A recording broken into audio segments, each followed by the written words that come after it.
A witch's curse has made it so everyone will turn into their costumes every Halloween night. Unfortunately for the witch, the townsfolk got used to it and are now milking this golden opportunity.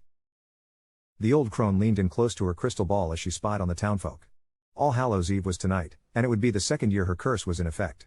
The townsfolk had only young Florence Foster, the town mayor's daughter, to thank for this. As they'd passed by her cottage on the morning of the Halloween before, the unbearable wench had said to her friends at the top of her lungs, "Well, this I know, no one would dress as old crone Mags, for no one would want to be her, even just for one day." That's what Mummy said. It had been a satisfying experience for the witch as she had walked through town last year, witnessing firsthand the mayhem as people turned into their costumes, and she had wished she'd brought a candied apple with her to crunch on as she'd watched the spectacle. This year, 3 candied apples sat cooling in the kitchen, but the crystal ball never lied, and it seemed that this year's events would be much less entertaining. There went the mayor's wife, Mistress Foster, in her queen's costume, complete with a golden crown atop her corn-yellow locks as she sashayed down the town main square with her equally dim-witted friends in tow, all in courtier outfits. The witch sniffed, her crooked nose quivering in disdain. Last Halloween they had dressed in cat outfits, each one fluffier and prissier than the last, and she now grinned to think of how they had yowled in dismay as they had shrunk into actual cats, and then, come morning, wailed in despair when they'd recalled the filthy rats they had chased and eaten, quite out of their control of their own minds.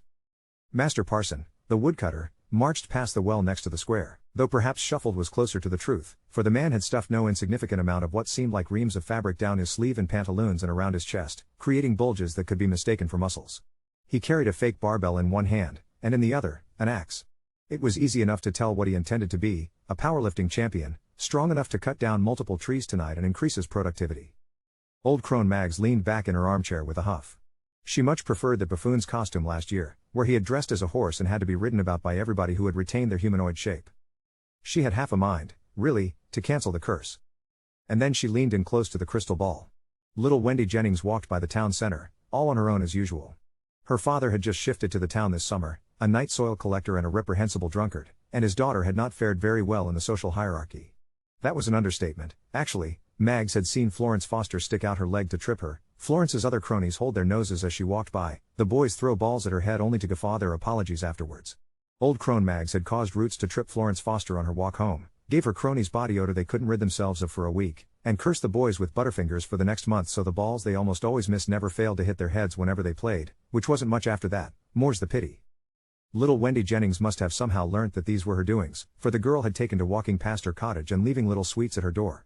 The girl had also learnt to keep her head low, sticking to the shadows to avoid attention wherever she went. The sun was setting and the witch had to squint at the crystal ball to see her costume, so very dark it was where the Wendy was going.